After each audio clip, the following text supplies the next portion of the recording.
Halo semuanya, selamat datang di channel Motor Review. Nah, Motor Review kedatangan tamu nih. Perkenalkan. Halo Sobat Motor Review, saya Indah dari Honda Megatama Kalimalang. Salam kenal semuanya. Oke, Mbak Indah ini dari Megatama Kalimalang ya. Jadi kalau misalnya ingin menghubungi Mbak Indah, silakan hubungi Mbak Indah. Oke, sebelum memulai video ini, mohon klik Tombol subscribe-nya di Motor Review-nya, sama subscribe juga YouTube Honda Megatama Kalimalang. Oke, terima kasih.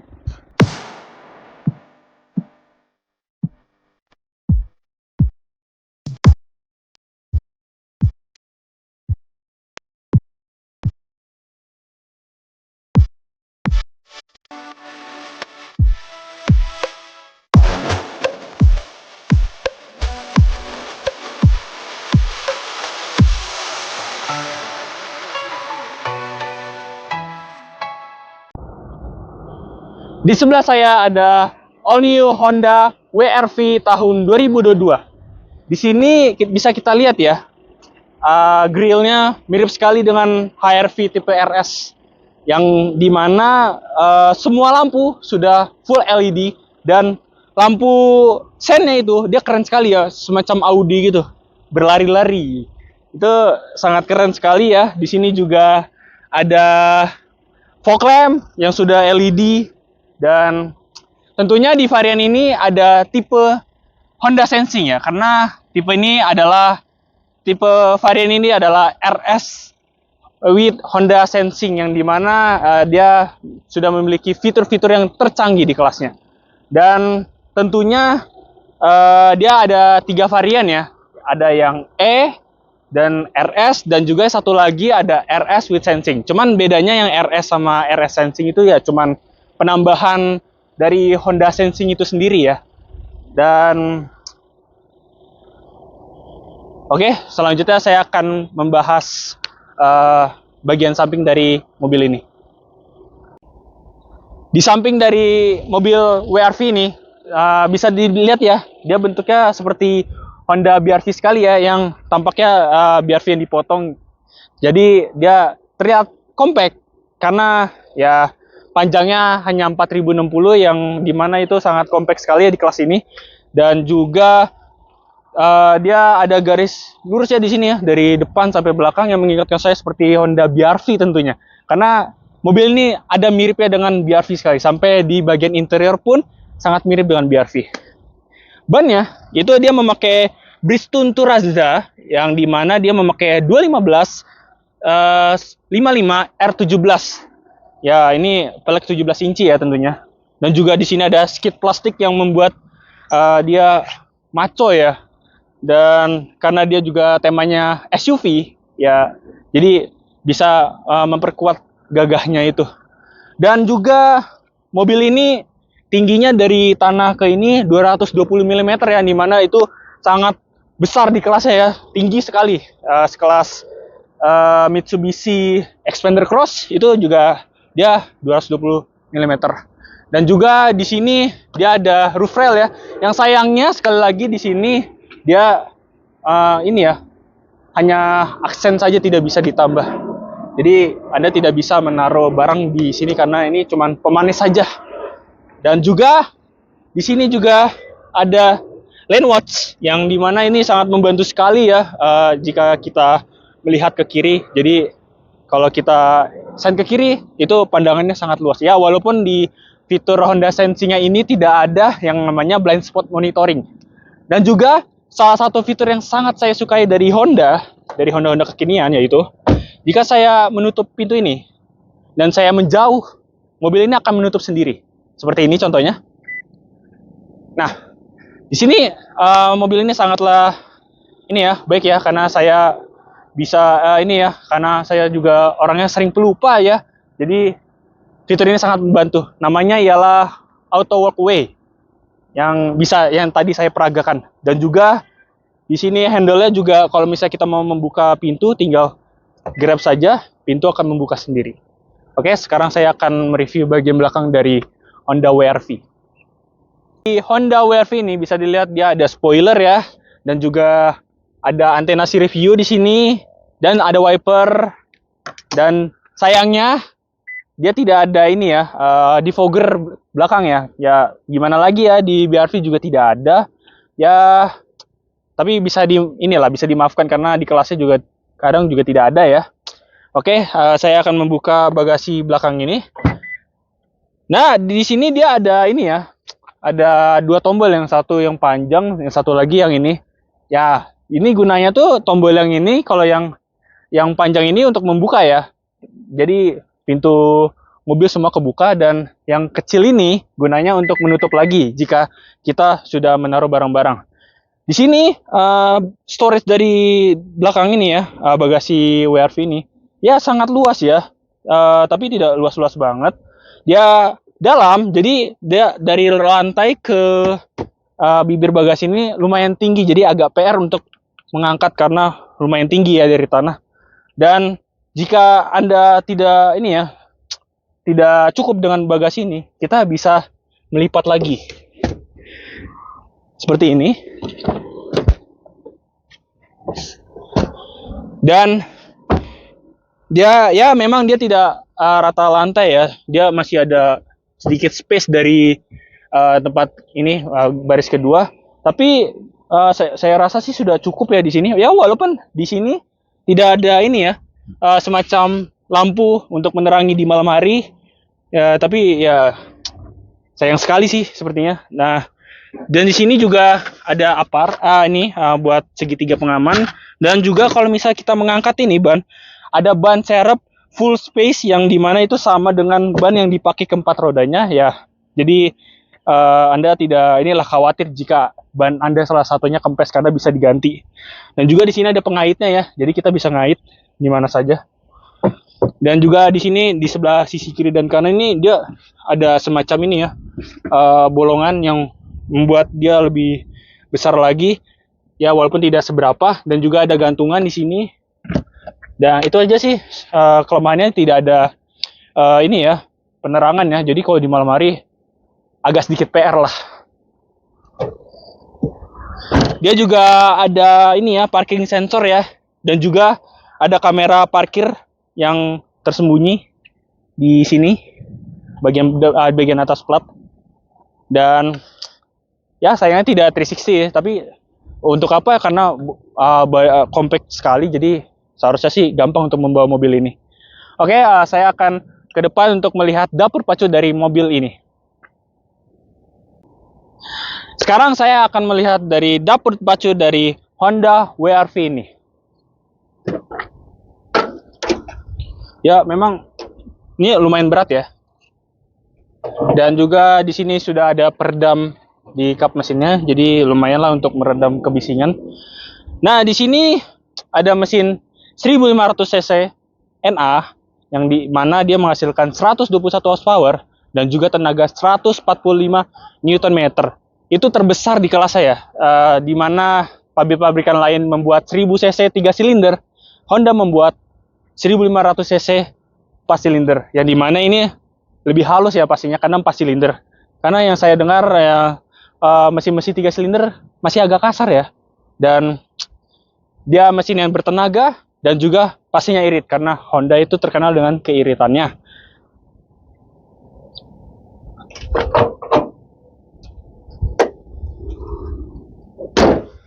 Oke, karena eksterior sudah, saya akan mereview bagian dari interior mobil ini.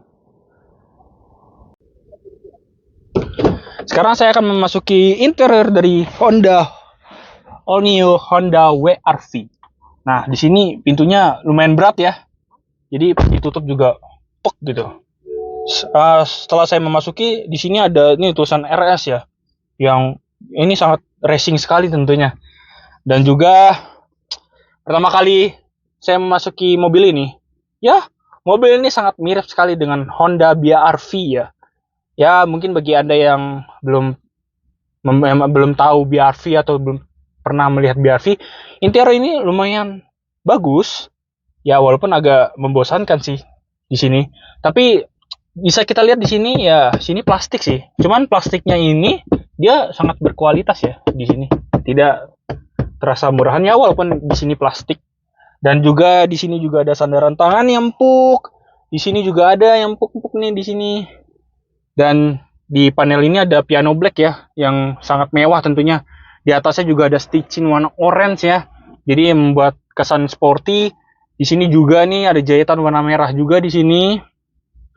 Dan juga saya menemukan kekurangan di sini, yaitu di sini ya, dia agak ngeletoy ini di sini nih. Jadi agak kurang bagus sih ya, walaupun tidak sering dilihat oleh mata, tapi agak disayangkan saja. Nah, masuk ini di sini ada power outlet 12 volt dan juga ada 2 USB ya, yang kalau mau menghubungkan Android Auto dan Apple CarPlay kita bisa di sebelah sini. Dan mengenai head unit ya 8 inci ya. Ya, walaupun bukan bawaan mobil tapi aftermarket, dia lebar 8 inci, tapi dia sudah lumayan bagus ya, karena dia sudah bisa Android Auto dan Apple CarPlay. Itu sudah sangat membantu sekali. Di sini di tuas transmisi ya, walaupun ya agak ini ya, ngelepek sama kayak di sini kualitasnya. Dia ada P, R, N, D, dan S. Dan mirip sekali dengan BRV. Dia juga rem tangan juga masih pakai rem tangan otot ya. Tapi saya sih udah biasa aja sih. Mungkin karena di harganya juga ini. Dan juga di bagian sandar tangan ini juga dia ada ini ya, empuk, tapi ya sayangnya tidak panjang sih. Tapi ada gundukan ini nih yang membuat kalau misalnya kita mentarik dia pas ya. Kalau kita tarik di sini pas sekali. Oke, posisi mengemudi ya dia sangat baik ya di kelasnya. Dia bisa tilt, tapi sayangnya dia tidak bisa teleskopik. Aduh, kenapa tidak bisa? Sebenarnya mobil ini sudah baik, cukup ergonomis, tapi untuk tinggi saya yang 183 cm itu tuh agak kurang ya. Kaki saya masih nekuk, dan juga tangan saya kalau misalnya saya jauhkan, ya tangan saya agak jauh, jadi tidak enak. Kaki juga jauh, tapi kalau misalnya saya majukan, kaki saya malah ini ya, menekuk sekali ya. Sayang sekali kalau misalnya ada teleskopik, seharusnya ini bisa membantu. Di sini juga bisa recline ya, terus bisa maju mundur juga, dan tentunya bisa dinaik turunkan sesuai dengan posisi mengendara kita. Oke, di sini juga kursinya ini campuran dari ini ya, kulit dan juga fabric ya. Ya, walaupun kulitnya bukan kulit yang asli tapi kulit sintetis, tapi ini sudah lumayan empuk ya. Cuman karena tinggi saya 183 cm ini, paha saya sedikit ngangkat ya, tapi bisa dimaklumi lah. Tetap enak untuk dikendarai. Dan juga di sini ada ini ya, kaca spion tengah yang bisa model cetek ya. Jadi kalau misalnya silo tinggal cetek aja. Di sini juga ada lampu yang sayangnya masih halogen ya. Dan juga ada kaca di sini. Ya, sama ada lampunya juga halogen di sebelah kiri dan kanan. Dan di sini ada cup holder nih di sini di sebelah kiri dan kanan yang lumayan lega ya untuk menaruh ini. Di sini juga ada nih cup holder. Di sini juga ada untuk nyimpen kayak koin-koin ini sudah baik sekali. Dan juga di sini ada ini ya, tempat penyimpanan tertutup. Cuman sayangnya ya dia nggak soft opening, tapi tidak apa-apa ya, di kelasnya sudah wajar lah. Harganya juga nggak terlalu mahal juga ya, walaupun agak sedikit mahal dari pesaing-pesaingnya, tapi dia sudah dilengkapi dengan RS ya. Dia ada Honda Sensing, jadi itu yang membuat mobil ini agak sedikit mahal. Dan juga di sini ada ini ya, auto window cuma satu doang, tapi ya sayang sekali di sini cuma satu, dan lainnya harus kita harus nurunin dengan manual. Sini juga ada pengaturan kaca, buka tutup ini, pintu, dan juga ada auto retract juga ya di sini yang bisa diatur. Oke, semuanya sudah lengkap. Sekarang saya akan membahas bagian kedua dari Honda WRV ini. Nah, saya akan memasuki baris kedua dari mobil ini ya. Bisa dilihat pintunya ya memang agak ringan ya. Sayang sekali untuk harganya yang sudah di atas 300 ya. Tapi tidak apa-apa. Nah, sekarang saya sudah berada di bagian kedua dari mobil ini. Nah, bisa dilihat ya, bagian kedua ini ya memang dia lumayan lah ya untuk di kelasnya. Mungkin ada 14 jarian lah ya. Dan juga di sini juga ada nih lumayan jauh. Ya tidak seperti HR-V ya, karena HR-V kan dia menekuk ke bawah. Jadi agak ini ya, agak memakan space dari headroom. Dan juga di sini ada tempat kantong, kaca biasa juga, tapi matras ini semua full plastik ya di sini. Bahkan di sandaran tangan pun juga plastik. Dan di sini juga jika kita melihat di tengah bawah ini, dia tidak ada sama sekali AC ya, yang membuat ini agak panas ya kalau misalnya di siang hari. Di sini juga ada power outlet, sayang sekali kenapa tidak USB, karena lebih gampang ya, tentunya tidak harus membeli colokan 12 volt. Di sini juga sama ya, kiri kanan. Speaker ada 6, dan oh ya, saya hampir ketinggalan nih. Ini kunci Honda kekinian ya, seperti Honda BR-V, Honda WR-V juga sudah pakai ini. Dan untuk di ini plafonnya juga ya sudah hitam. Sini juga ya sayangnya masih bohlam ya. Dan ya sayangnya lantainya agak sedikit tinggi ya, tapi ya tidak tinggi-tinggi banget sih. Jika saya berada di tengah, ya lumayan enak sih. Dia tidak tinggi seperti HR-V ya, dia kan tinggi sekali, jadi tidak membuat enak nyaman. Tapi di sini nyaman sih. Cuman ya agak ini aja. Dan juga ada ini ya sandaran kepala ya, jadi enak lah untuk bertiga. Tapi sayangnya dia cuman ini ya, tidak deh, ada 3 seat belt di sini. Dan oke, semuanya sudah dibahas. Dan juga oh ya, saya hampir lupa, dia sudah memiliki 6 speaker ya, 4 speaker di pintu dan juga 2 tweeter yang ya kalau saya bilang sih kualitas suaranya sih biasa saja ya, tapi ya lumayan lah. Oke, saya akan membawa mobil ini, bagaimana impresi berkendaranya, simak terus ya. Oke, pertama kali saya membawa ini, ya dia agak kaku sih sebenarnya. Cuman masih batas toleran lah. Karena bekat kakunya ini, dia handlingnya lumayan bagus ya. Dan tidak terjadi body roll yang sangat berlebihan sekali ya. Ya memang tidak sekeras itu. Tidak sekeras, tentunya yang pasti tidak sekeras Mini ya, yang sangat keras sekali suspensinya. Tapi dia masih kaku lah di jalan. Kalau kita jalan sambil pelan ini, kalau misalnya ada jalan yang begitu jelek, dia masih agak empuk. Masih bisa dibilang empuk ya, walaupun tidak sempuk-empuk banget ya. Soal handling, tadi kan saya udah bilang handlingnya sangat bagus sekali ya. Jadi mau manuver apapun kita tidak ragu ya, tidak akan terjadi limbung juga. Dan sekarang saya akan menjelaskan soal kekedapan kabinnya. Ya memang bisa dibilang tidak terlalu kedap sekali ya, tapi untuk ukuran di kelas ini ya ini lumayan kedap ya, walaupun ada suara motor yang masih ganggu ya, masih sedikit masuk sedikit aja, tapi masih batas toleran lah untuk sebuah mobil ini, karena mengingat harganya juga tidak termasuk murah ya. Dan juga di sini dia juga dilengkapi dengan lane watch. Nah, saya akan tunjukkan di sini lane watch-nya. Nah, di sini ya. Jadi kita bisa melihat visibilitas ke kiri dengan sangat baik sekali ya tentunya. Ya walaupun di Honda Sensing ini tidak ada blind spot monitoring ya, itu sangat disayangkan sekali sih. Tapi ya tidak apa-apa ya, karena juga mobil ini panjangnya tidak lebih dari 4200 mm. Jadi seharusnya mobil ini sangat asik untuk dikendari sehari-hari tentunya. Oke, speaker juga ada 6 ya, walaupun ya suaranya tidak terlalu ini ya, bagus sih, bagus, cuman biasa saja, tidak terlalu yang wah sekali ya.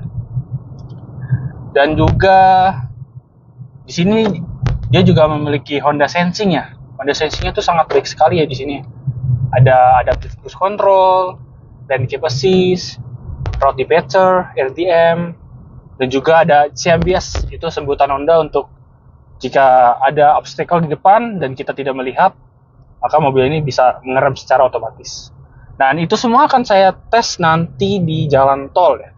Karena saya sekarang berada di daerah Pik ya, yang Mungkin karena masih bulan puasa, jadi agak sedikit sepi ya untuk saya ngetes ini.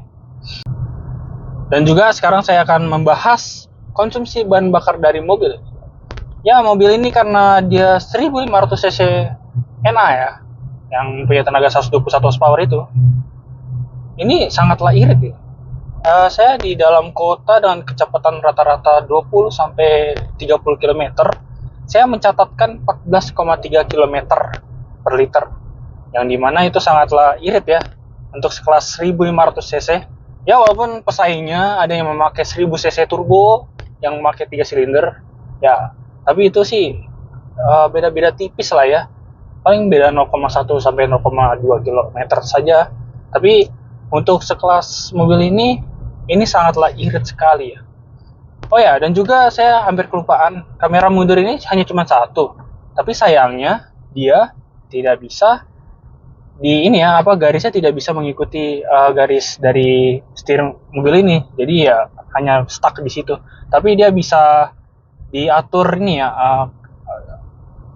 kameranya bisa diatur-atur gitu, bisa wide atau bisa yang sangat zoom sekali untuk melihat ke bawah, dan itu sangat lengkap sekali di situ. Ya, walaupun sayangnya hanya kamera belakang dan hanya kamera lane mode di sebelah kiri. Jadi hanya ada 2 kamera di sini. Dan juga di sini, nah, penampilan dari dialnya mobil ini sangat mirip sekali dengan Honda BR-V ya. Ya, karena sekali lagi ini plaket lipak mobil BR-V, tapi tidak apa-apa sih, terlihat keren dan juga futuristik walaupun agak sedikit sederhana. Jadi terlihat sekali ya klasiknya. Tapi tidak apa-apa. Semuanya overall enak, suspensi juga enak, tidak terlalu keras. Peredaman suara juga baik. Dan juga suara ininya juga, klaksonnya juga sudah lumayan sih. Seperti ini klaksonnya. Ya lumayan kencang. Ya sedikit berwibawa lah daripada musuh pesaingnya yang agak sedikit kurang ya. Ya tapi itu sesuai dengan selera saja sih sebenarnya. Oke, semuanya sudah saya bahas. Nanti di jalan tol saya akan membahas fitur-fitur yang ada di Honda Sensing ini ya. Ikuti terus. Oke, sekarang saya sudah berada di jalan tol ya. Dan saya akan mencoba bagian dari Honda Sensing milik Honda. Pertama, saya akan mengaktifkan Adaptive Cruise Control.